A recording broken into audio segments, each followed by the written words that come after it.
I have HIV, and we still don't know when is the best time to start treatment. In the 1980s, when I first was diagnosed, we were pretty sure there wasn't going to be a long life for anybody that was diagnosed with HIV. New research was our only hope of survival, basically. It was kind of scary. Being in a trial felt like I was helping get to the answers that we needed.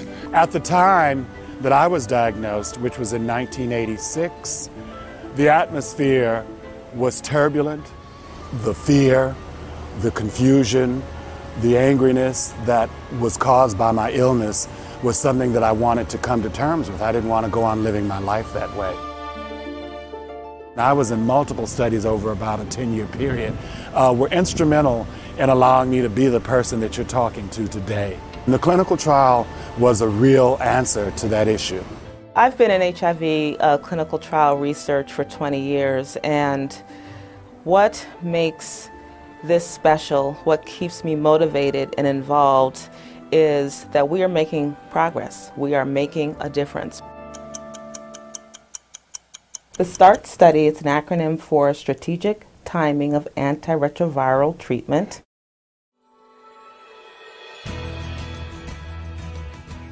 The START trial is critical because it asks the key question: when should I start antivirals?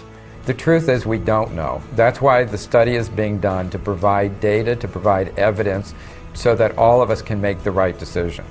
We know that for individuals with 350 CD4 T cells or less, therapy is of great benefit.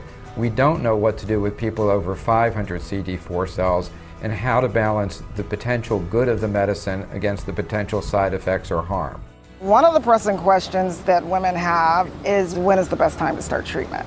And now that we know that ARVs can reduce infectiousness, it makes it even more important to know when to start treatment, because they're going to encourage people to start treatment for the public health reasons, but it's very important to know clinically what's best for you as an individual. People with HIV are living longer, and because of studies like the START study, knowing the optimal time to do things will even increase longevity. As an activist, I've been really involved in learning about how the research process goes about and how it evolves. Just having that education about being involved with the research gave me a whole different approach to my own treatment. I learned the discipline of taking the medicine when I was supposed to take it, the way I was supposed to take it. I learned the discipline of making adjustments in nutrition, in other habits. All of those things I learned because I valued my life in a way that I never had before.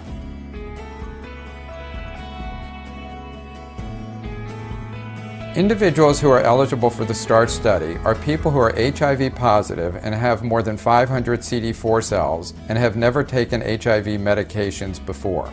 These participants will be randomized to one of two pathways. Half of the participants will be in the immediate treatment arm and will be started on HIV medicines. These people will be followed every 4 months with clinical exams and CD4 cell counts. The other half of the participants will be in the deferred arm. They will be seen as well every 4 months and will begin therapy if they reach 350 CD4 cells or develop symptoms related to HIV. I am in the group that's not receiving any kind of medication. If such a time occurred where my health was at risk or I reached a T cell count of 350, then medication will be started, and then they look to the benchmarking throughout the period of time to compare those who are receiving treatment against those not receiving treatment, and where are the benefits. Being comfortable with the decision to let the computer decide for me was actually kind of fairly easy, because if it randomized me into the side where I wasn't taking medication, I wasn't taking medication anyway, so that wasn't a big change. And if it randomized me to the side of taking, which it did, I figured that I would be taking medicine at one point in time anyway. People who go on and off therapy do more harm to their body than people who stay on therapy. So beginning HIV therapy is a commitment to lifelong antiretrovirals. The treatment for these patients is exceptional. First, because they can count to have their primary care doctor. Second, because they will have the research team involved following them. And third, because we are regularly monitoring everything in the patients, how they feel, their symptoms. We're monitoring their labs as well.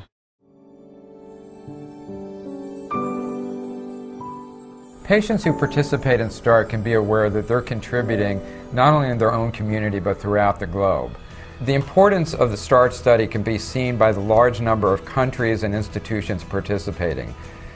Individuals in over 35 countries are being enrolled into the START study, with over 240 individual clinics around the world participating. We are well on our way to getting to the 4,000 people we need to answer this question. There's a lot of interest, a lot of enthusiasm, and this cooperation is going to do it.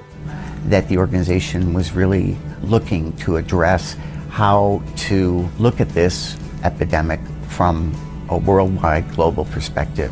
That provided, in my opinion, a lot of credibility that many countries, many different doctors, many different disciplines, many different schools of thought were all participating for a united goal, a united vision toward the same thing.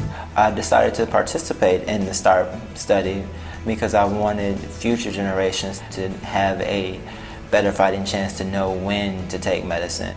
Making a big move like deciding to participate in a clinical trial, I think in many ways is a true act of courage.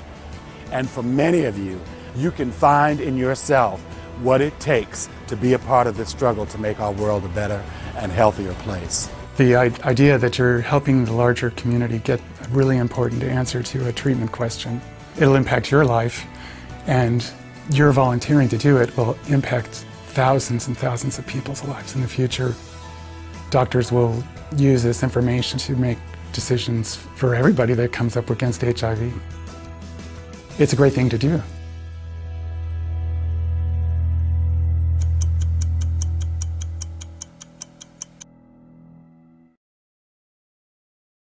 For further information, speak with your provider or visit thestartstudy.org.